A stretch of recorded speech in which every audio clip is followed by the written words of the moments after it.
Hello, welcome to It's Open with Ilana Glazer. It's me, Ilana Glazer. Hi, how are you? Really good?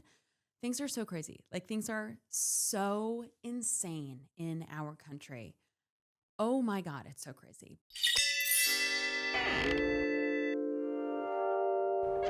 So I was out of the city this weekend and I ran into this guy named Gus. He was saying, I love the podcast. And I was like, oh my God, thank you. I like took both his hands like Oprah, but it's like so moved because this project means so much to me. Such a fucking dork, but it does. It really does. And like, it's like, it just feels so good. You know, my production company, Star Picks, we're like a tiny but mighty fucking team of mostly brilliant women and queer people. It feels good to have a space in which like no one else is controlling the message. But and it's not even me fully controlling the message. You know, it's like my group of people. And then your feedback like really means something to not just me, to all of us. So I don't know. It's fucking popping off. Just one little note. If you are enjoying this show, It's Open with Ilana Glazer, subscribe. If you're following on the Instagram of It's Open and you like these little clips, go onto the YouTube page, subscribe, join the community, be a part of this. Subscribe. You know, I have a large scope of the world, being a working mom, being a comedian, talking to all different types of people all the time. But then also I'm such a provincial New Yorker. Like, you know, I'm always like, I always see myself marching into Fran Leibowitz's form. You know, it's just like this like sort of narrow New York bubble. But my bubble was popped and I was sliding around in a soapy puddle when I went on my first ski vacation with 4 other families. I had never gone skiing before. I like went to the mountain with like on a holiday weekend, which was like, it was so crazy. And it's like, you know, Jews can hinge from Ashkenazi Jews can hinge from like Jewish to white person to Jewish to white person. I was a Jew among whites on this weekend. It was honestly like scary and it was also intimidating. It was intimidating. And there were like non-white people. This was a more diverse population, like skiing than I expected. But when you're skiing, you're like not even a race. You're a skier. It was like, it was a people. It was a people. So the whites and others under the race of skier are ascending the mountain. And it's pure chaos. It's pure chaos. There's no wayfinding anywhere. So I'm among these skiers and they look through you to the mountain. It was like it was intense. And I was like, imagine if this energy was like applied to communal rights. So while my kiddo was having a ski lesson, I myself took a ski lesson. Yikes. Fully yikes, dude. The guy who taught me was really sweet. We had like a lovely day. And, you know, my personality, I'm like, are we on a date? You know what I mean? Like halfway through, I'm like, this is like a lovely date. And I'm 60 as well, like this guy. So I'm like pretty good at the bunny hill. And it's like, you know, the ski poles, nonsense. Like you don't really use them. You use them to like balance in a moment of need, but they're like pretty much unnecessary. Chopsticks, you know what I mean? And nothing. It's like you could just be carrying chopsticks and like get them in the snow if you almost fall that far. Like it's like you could carry 2 sticks. You don't really even need ski poles. It's like, it's kind of bizarre. And I skied down that bigger bunny hill beyond the initial learning bunny hill. Like this is like the real bad bunny hill. So I'm skiing down the bad bunny hill like 2 or 3 times. And I was like, I'm pretty fucking good. Okay, I do bad bunny hill for like 3 times. And then he's like, you want to go in the chairlift? I'm like, fuck yeah, I want to go in the chairlift. So the chairlift is fucking bonkers. Like violent. Chairlifts are violent. Like, and by the way, it's like a you like scary metal scooping you up. Like fucking, you're like, whoa. And suddenly you're 10, 12, 15 feet off the ground and you have to rely on others or yourself to bring the like seatbelt down. Whew. I'm chatting it up with Richard And he kind of like forgets to warn me about getting off the ski lift. It's terrifying. He's like, okay, go. And I'm like standing up, shooting up, and totally out of balance. Don't have my fake helpful poles ready.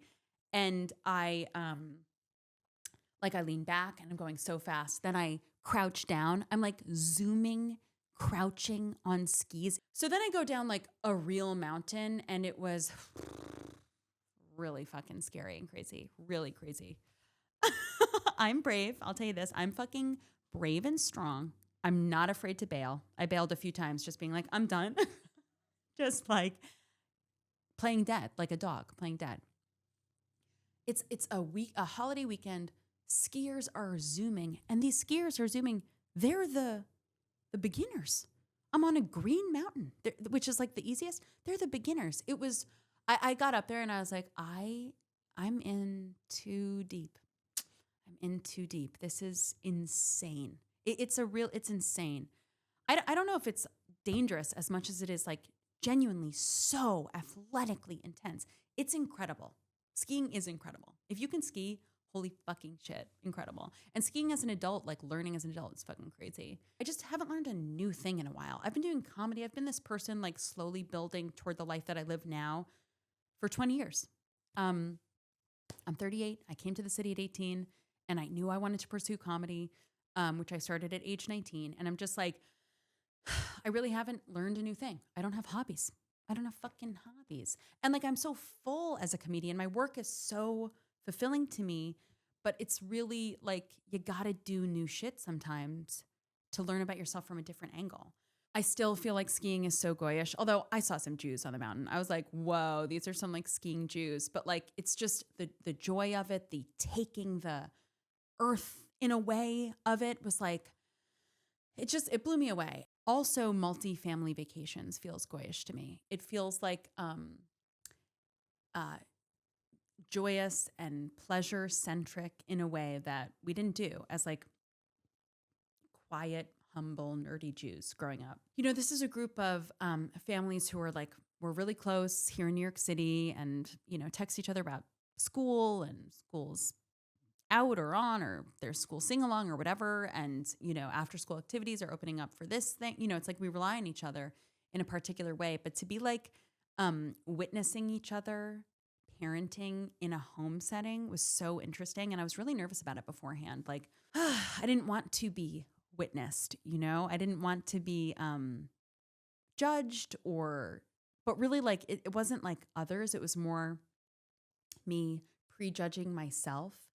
That was another like aspect of a new experience that was like teaching me something about myself. But it's so delicious and magic, the way that people just come together and fill in. Oh, you know, I'm up early and the kids can just hang, or I'll clean up. You know, you cooked, I'll clean up. Like, everybody just kind of fits together seamlessly. And there's definitely like communication that it requires, but it also just happens. It was really, really nice. Okay, so I could talk about dumb shit all day. I really could. It's my career. But I'm now going to turn to Minnesota. Oh my God. It's so terrifying, terrorizing, and disturbing what's happening in Minnesota. Oh my God. It's like I'm verklempt. I'm like welled with emotion because it's you can see and feel the horror, the pain, the fight that American citizens in Minnesota are putting up against government agents who have masks on, who won't even reveal their faces for what they're doing. They're specifically attacking Latino immigrants, but really targeting people of color, going into their houses, marching door to door. Videos from here in New York from people who come from Minnesota, getting videos from their neighbors. It's so much worse than what is being shown on the news. It is so scary. And some particular killings and kidnappings and cruelty of ICE have pierced through the mainstream discourse. The killing of Renee Good, a mom who was smiling moments before she was shot in the head, I believe 3 times in broad daylight. That being a white woman made the mainstream consciousness of this happening shift. And then Alex Pretty, who was a white man, an ICU nurse who specifically treated veterans, who was legally carrying a gun, but as we can see in the footage, not brandishing it. He was holding a phone when he was killed in broad daylight. Fuck. That has shifted the conversation because then the administration and the whole hate-filled messaging machine started blaming guns, which was their whole thing. I mean, it's so twisted, and it's a snake eating its own tail, which would be fine if people weren't fucking dying and being deported to countries they haven't lived in years or never lived in, or being deported to enslaved labor camps, which is what's also happening. And then Liam, there's a little 5-year-old. Whew, oh my God, it's so horrible. I might whisper it because it's so horrible. This little boy, Liam, was used as bait to bait his own family to... It's impossible. It's fucking impossible to bait his own family, to trick them to come out of their home and be taken away, disappeared by ICE agents. And he was sent to a detention center. Any footage from outside this detention center in, I believe it is Dilley, Texas, is the stuff of nightmares. Just the stuff of nightmares. A detention center for children, a prison for children. The people of Minnesota, like what they're doing, they are holding vigils. They are singing outside of a Hilton right now where ICE is staying. Hilton is housing ICE agents. There was a general strike on Friday. People are understanding, financial boycotts against companies that are paying for ICE, profiting from ICE, housing ICE. These things are working, and they're sending a message. So I was signed up to do this virtual Zoom with an organization I love called Moms First that is organizes for moms and families and policy to help moms. When Zohran Mamdani signed universal childcare into New York's policy, and Governor Kathy Hochul, that was incredible and so exciting, and the result of years and years of coalition building, and Moms First was a big part of that coalition. So when I was on this call, we heard from 3 moms in Minnesota, and to hear the actual nuts and bolts, the bones of what's happening there, the organizing that moms are doing on the ground was illuminating. Scary, but a different kind of scary than seeing the sobs, seeing the videos from outside the detention center in Dilley, Texas, and the sobs of children that God knows fucking what is happening on the inside. That's a particular type of scary that makes me feel helpless and disempowered. What I learned on this call was a scary that helped me know and feel like I can actually help. But the picture being painted by these moms was crazy. They are working in groups to get their children to the bus safely, watching all their children get on the bus. And then some moms are receiving kids at the school or watching kids from outside the school because ICE is stalking schools in Minnesota, waiting outside of schools. Like, I'm like, for what? I to put the pieces together for staff, for children to do what they did to Liam, who, if you didn't see, there's pictures of him in the detention center because his lawyer and an elected official visited and were able to see him, take a picture and get the word out. And he obviously is not well, looks deeply unwell. So ICE is standing outside of homes. Talking about moms talking about groups organizing to make sure children are getting to and from where they need to safely to get to school in the middle of planning dinner, doing bedtime. I don't know how the fuck these people are sleeping. I really don't. While it was scary, I felt energized because I knew what I could do, which was start organizing with other moms. And this campaign that I'm starting to formulate at first was called Moms and Friends for Safe and Fair U.S. Midterm Elections 2026. It's pointedly not sexy.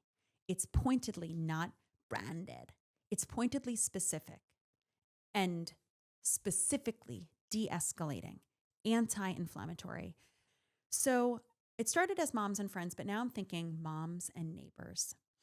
And if you align with being a mom and neighbor who believes strongly that we should have a safe and fair U.S. midterm election in November 2026, then you fall under this category. And basically, it's going to be about volunteering to poll watch. I think that the one thing that we could do this year is make sure that we have safe elections where every vote is counted fairly. That we don't have masked federal agents outside of our polling places, certain polling places. That is not how we vote in this country. And we have to make sure that the votes are counted safely and fairly, counted fairly, because the people know what they want. The people have spoken this past November in the special elections. And this is the make or break moment of the United States of America. This is the election that decides whether we have any more elections. And this administration and every level of this administration has been telling us that they don't want more elections. They don't want safe and fair voting. They don't. And this is a tenet of the United States.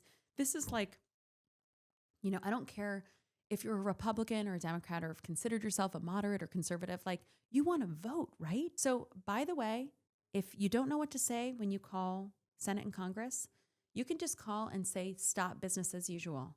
We are in a crazy time. And you can also say, what are you, congressperson or senator, planning to do to make sure that we are voting safely and fairly in November? Moms and Neighbors for Safe and Fair U.S. Midterm Elections 2026.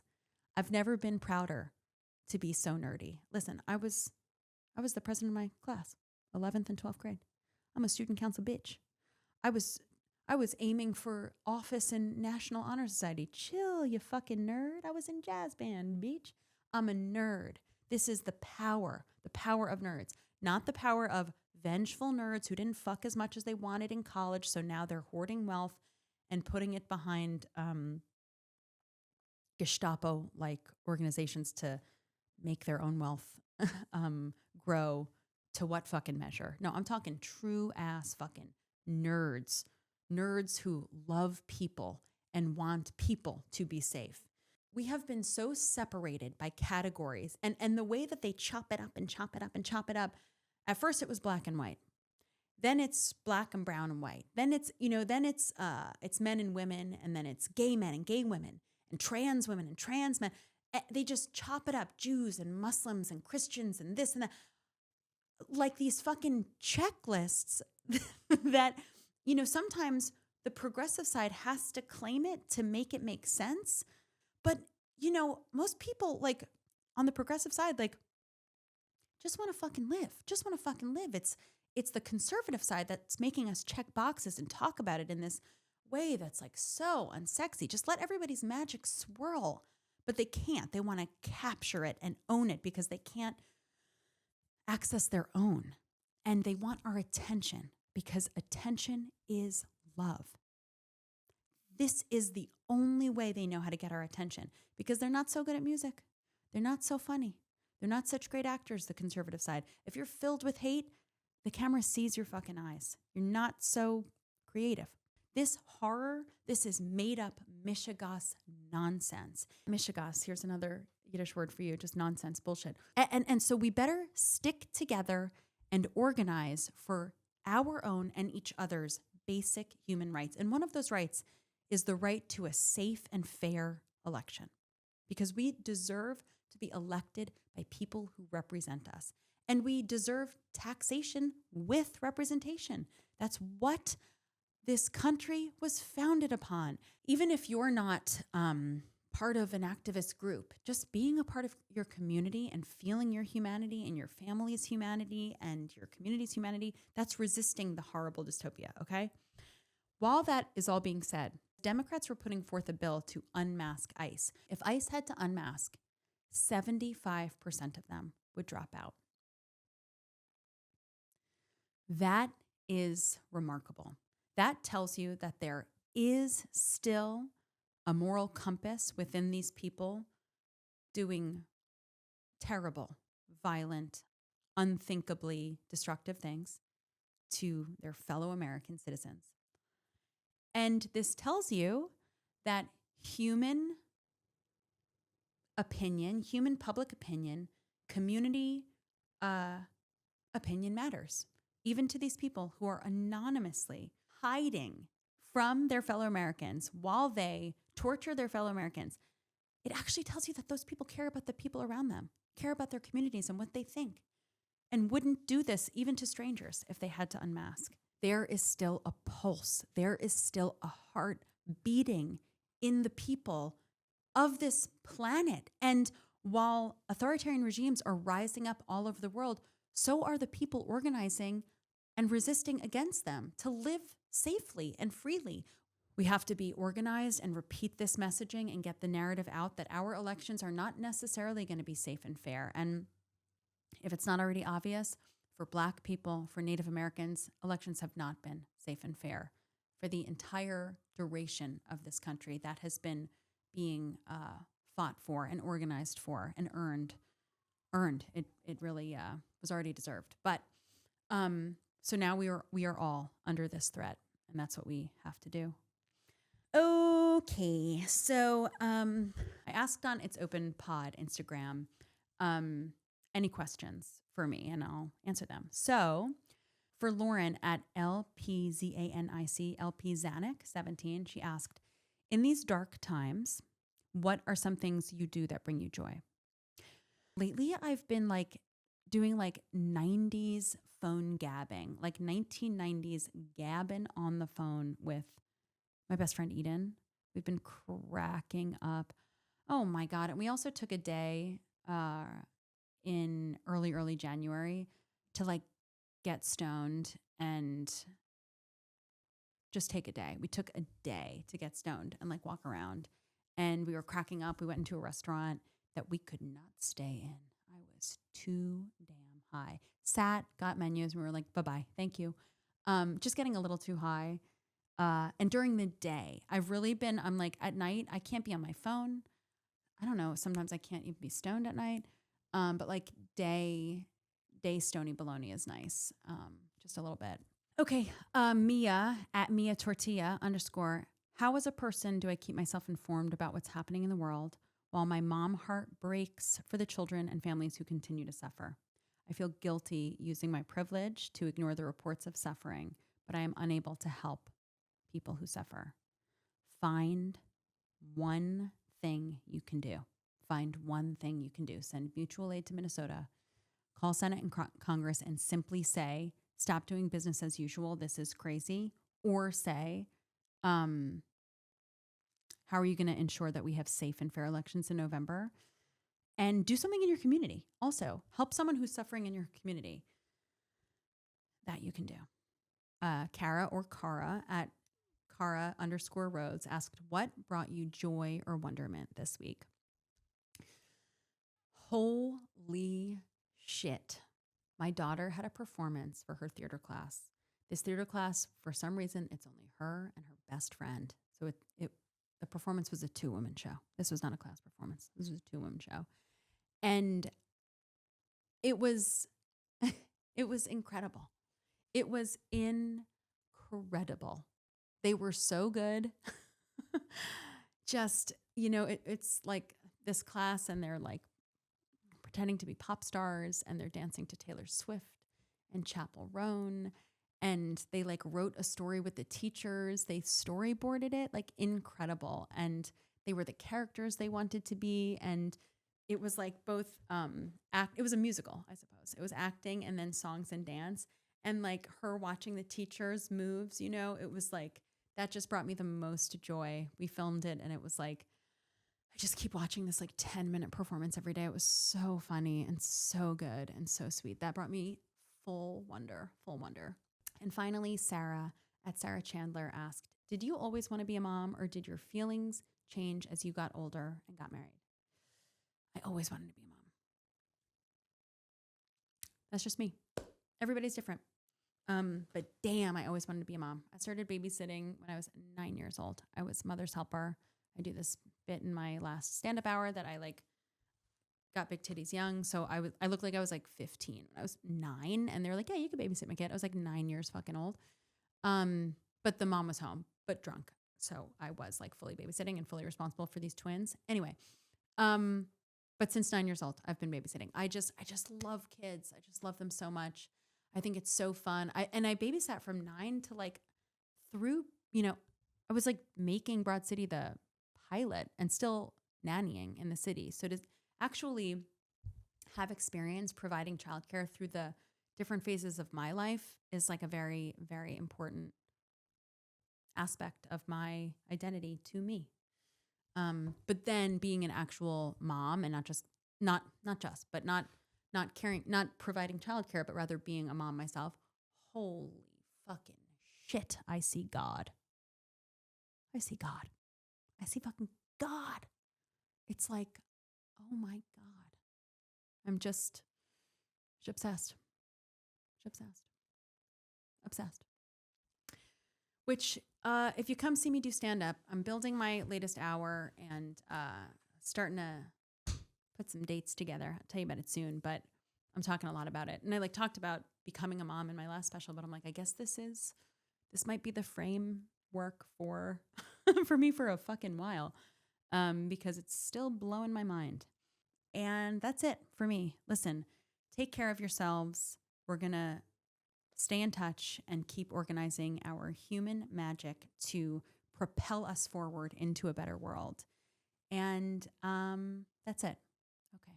Thanks. Talk to you next time. Thanks so much for joining me on It's Open with Ilana Glazer. This has been a Star Picks production. I want to thank my creative producers, David Rooklin, Annika Carlson, Madeline Kim, Glennis Meagher, and Kelsie Kiley. I want to thank our editor, Tovah Leibowitz. And I want to thank the people who made this look and sound so good, Lexa Krebs, Nicole, Maupin, and Kevin Deming.